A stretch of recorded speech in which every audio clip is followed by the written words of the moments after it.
So today my conversation, I want to start with a very simple story. I want to point everybody, because everybody here is very technical, but I should say everybody, but majority of people in the room are very technical, very smart.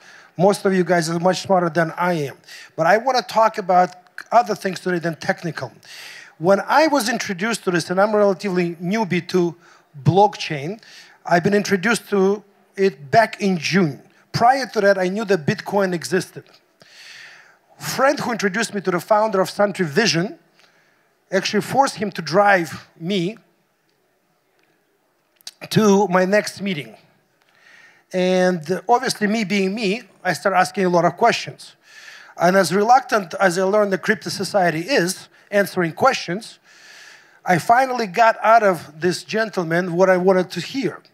And what I wanted to hear blew my mind. It made me realize that all my business experience as a financier, investment banker, entrepreneur, I realized what blockchain can do is astronomical, is unimaginable up to that point for me. It took me several months to get my head around what blockchain can do, and we're still doing it. So today's presentation is much more about what business of blockchain we can see in the future. It's not about tokens or sales or ICOs or any of that stuff. It's about how can blockchain can be actually used in the real world. And we have a lot of theories. But today we will hope I'm going to get closer to how we see the future of blockchain. So let's start with foundation. Oh, here you go. So first, let's understand that blockchain is a transformative technology.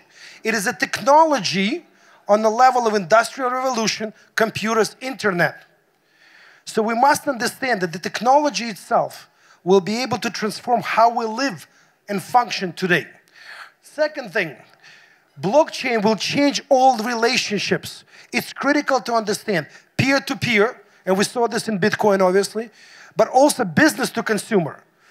Business to business, government to consumer, government to government, government to business. All of it will be drastically changed. How we adapt to that change is going to define how business will make money in this new environment. Next, I'm having a hard time switching this thing here. Blockchain has trust embedded in the technology. Think about today's world. There's no trust in the system. We have lawyers upon lawyers for one simple reason, because we don't trust each other. One fundamental thing we need to understand as a society, we do not trust each other. We do everything possible to secure our transaction through 300 different papers. How many people in this room, please raise your hand, sign NDA? At some point in their life, right? Enormous amount. What's the purpose of NDA? Who can stop me from talking to my wife, sharing some ideas? It's useless piece of paper. Yes, we can pursue it. How many people actually went to court because of NDA? Very little number. So there is no trust. Next thing we have to understand, in my opinion, and it's by far the biggest opportunity, blockchain as a technology, it is our view, will bring power back to the individual. What do I mean by that? Today we are controlled by different organizations, different society, governments, agencies, and so on. Blockchain will allow us to control much more of our life and not some third party. That's what it's all about for me personally. When I realized what blockchain can do, because prior to meeting the founder of Suntri, I was working on a vision for Ukraine, which is based on intellect of the country and not on its asset, like commodities. So what are we talking about? Disruptive potential of the technology. So the technology itself reduces the need for all of the intermediaries. Please note, some of the verticals will be completely evaporated. Some of them will be drastically changed. Drastically changed. And how do we pursue that opportunity, understanding that part? How do we change that? Second thing, the proof of ownership is embedded in the technology. That's a huge issue. The proof is embedded in the technology. Next one, it will accelerate the pace of change. Today, the biggest threat we face as individuals, as a society, is only one. It's a pace of change. All of you have iPhone. iPhone just celebrated, people videotaping, celebrated 10 years. 10 years ago, you had no idea you needed that thing. Today, we cannot live without it. Literally, we can't live without it. Most of you wake up in the morning, you pick up the phone first thing before you brush your teeth. That's the reality. And the pace of change will completely accelerate. It eradicates corruption. Now, we live in the country we all love. There has a lot of corruption, obviously, many other countries, but countries like United States, Canada, they all have corruption. They're just at a different level of corruption. There's no envelopes anymore, right? There's a different level of corruption, but it exists. It changes everything. Corruption is being changed. And hopefully there will, again, be the trust. So then governments will become smaller and richer. Doesn't matter if we are in Ukraine, in Africa, in United States, Canada. Doesn't matter. I just finished the world tour. We'll come back to in a second. What happened was this. The governments will fight this. They're already fighting it. But they will become smaller, will become richer. And the reason they become richer, because technology allows us, when I buy a bottle of water, a pack of cigarettes, whatever I buy, immediately I can pay the local tax, the regional tax, this country tax, whatever the tax law is. So there's no reason for IRS to exist in the future. That's where we're going. How we get there and how we make this happen is that's what it's about. If internet and IoT was about information value, we all have phones that give us tons of information. We're overwhelmed by it. Blockchain, and this is extremely fundamental, is about asset value. Asset value. We are now able to basically tokenize, use whatever word you want, any type of value.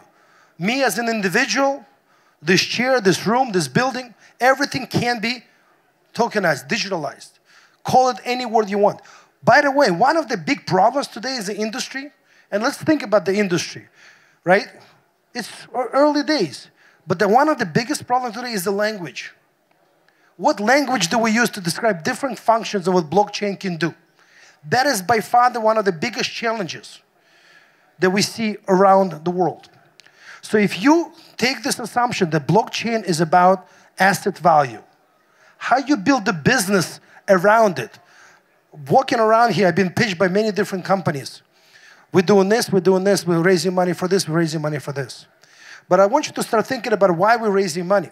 What is the underlying business? Because at the end of the day, last year, 59% of all the ICOs, I want everybody who's planning to raise money now, is to hear this out.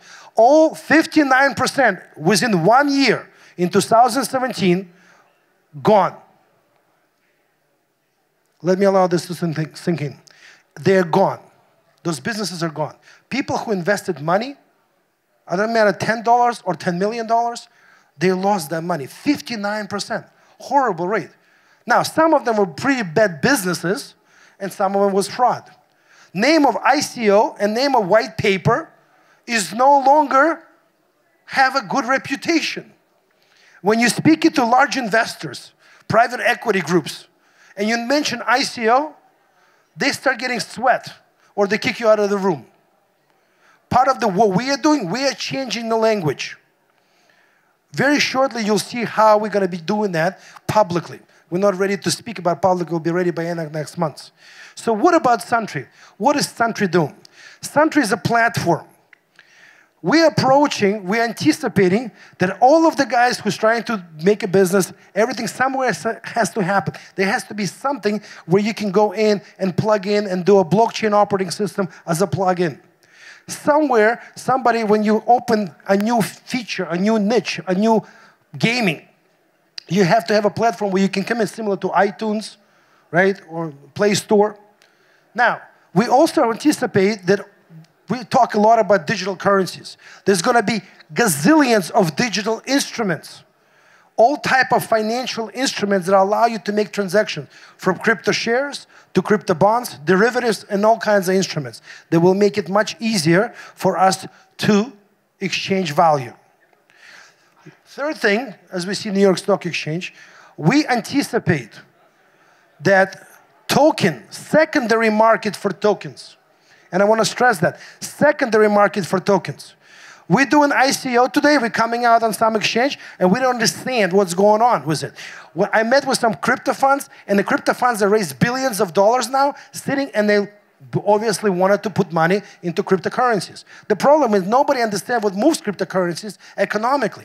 So we anticipate, because of tokenization, not only every business can have it, every government can have it, this building can have a token, we as individuals can have tokens.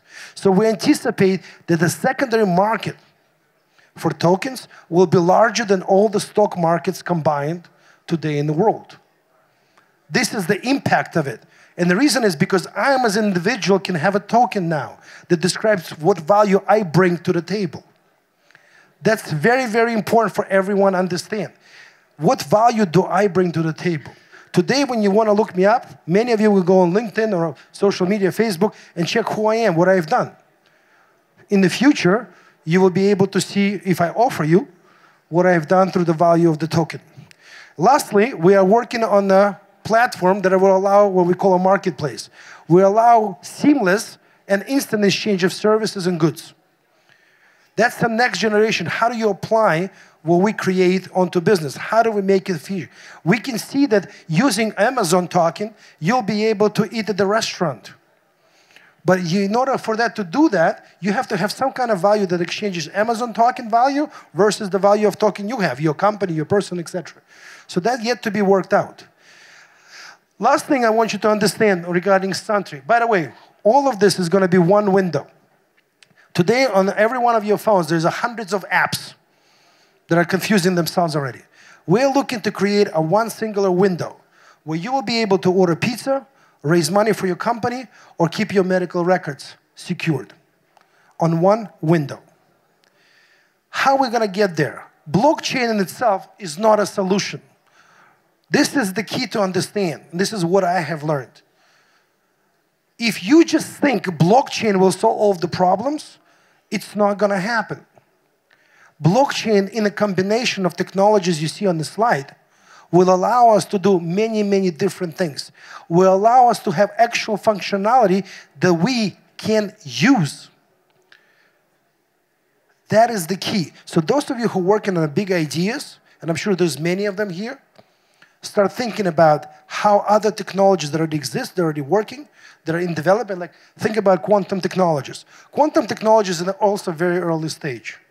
And I want you to think about, I'm using this example all the time when I speak. Blockchain as an industry today is at the level of sperm.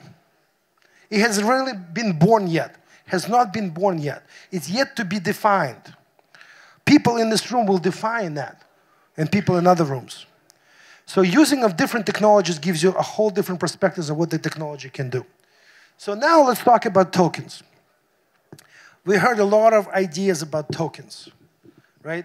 Many of them. But primarily today, the tokens are used to raise money. I want you to think about the following, which we're going to talk about. Token can represent a value, any type of value. If I have a relationship, it's the value. There's a value to that relationship. If I have a community, let me give you a couple examples. What is a dividend token? It is a token that is, through smart contract, guarantees the purchaser of the token a dividend. Not management decides when to pay dividend, but the contract, when invested, this guarantees the payout of the dividend if you receive profit. When we're talking about a community token, just give you a good example. Let's say we want to build a playground. Who would want to invest in a playground? But now we can issue a token for the community living around this area, where everybody pitches in $10, and we build our playground. The opportunity is endless. So think about the example. I always use this example. We're talking about membership token, right? If you are a member of a community, you pay membership dues, your membership fees, right? I just came back from Denver. Denver, as you guys know, is the capital in the US of cannabis industry, right? It was a very fun trip, right? But think about the fact that people in Denver are looking to become members in order to receive discount on the product they're looking to use. Membership through ownership. That's the idea of the token. So what we're doing there now, we're allowing potentially the users of the product to invest into the business and at the same time receiving a discount when they buy the product. So now not only are we raising capital, but we're now bringing customers to the end user. So there's not going to be no end to different types of tokens. Whatever value you can create a token around it, as long as you're smart enough to think through what in the smart contract of the token should be embedded into it, because you have to live by it. I want everybody to also understand, and it's stressful. We hear a lot of talk about SEC and everything else. All of the tokens, so forget about utility, investment, relationship, all of the tokens will be and must be regulated. Now, this might go against the criteria of some decentralization folks. The government doesn't need to be there involved at all, but we need government, but much smaller government. Government plays an enormous role in our function as a society. Therefore, wherever you do, make sure that in every pitch you have, you're talking about that you understand the tokens will be regulated. So, a couple quick things that we're dealing with right now. We're doing for financial institutions. Number one, the deal flow. Number two, we're giving them opportunity to make the companies greater value within portfolio of their efforts. Last thing we can do, we allow them now a completely different instrument for liquidity. Think about liquidity. Think about now that you can exit your investment without selling the asset, because you can structure the token where you sell future profits of this entity, but not the asset itself. So let me come back to the next one. What we're doing in the agro sector, we're actually going to be announcing a major project in Ukraine. We're monetizing the land without selling the land. We are now able to, through cooperative business model, using the business model that works for hundreds of years, we're now able to monetize a hectare of land without renting it, without selling it. We're simply monetizing and giving 80% of profits back to the farmer. And it's going to be working globally. Next thing we're talking about, we're discussing education, and we do a lot of things in education. Education, monetization of science. Think about how many ideas are laying here in this country from Soviet times that have never been monetized, most of the innovation. Now we're able to put the new idea into the blockchain when they need to go through the patent.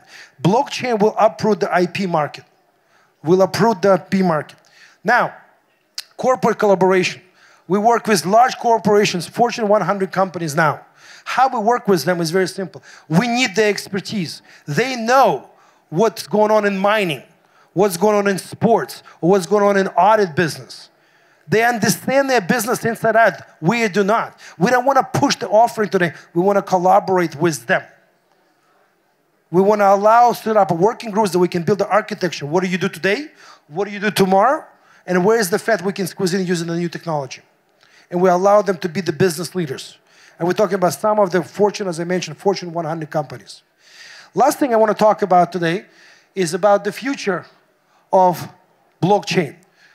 What is the future of blockchain? We don't know. We know for sure, but nobody knows today in this room how blockchain will evolve as a technology. What products will win? What services will win? Well, we need to understand we have to be very flexible now in order not to miss the boat. Next thing. What is a specific threat to the industry? In every corporate boardroom I've been to over the last 6 months, one question: how does this threaten my industry? How is it going to change my industry? There's three things that are really critical. Number one, they understand this train cannot be stopped. Number two, they cannot do anything about it. And number three, they're afraid because they don't understand it. Next question we have. What is a specific value for my company? Corporation will ask you specifically, what are you doing for me? What can this do for me? And last one is time and human resources. Why are we wasting time now? Why should we invest time now? These questions, and only these questions, need to be answered before you can get business from large corporations. Thank you very much, and thank you, Distributed Lab, for allowing me to speak. Thank you.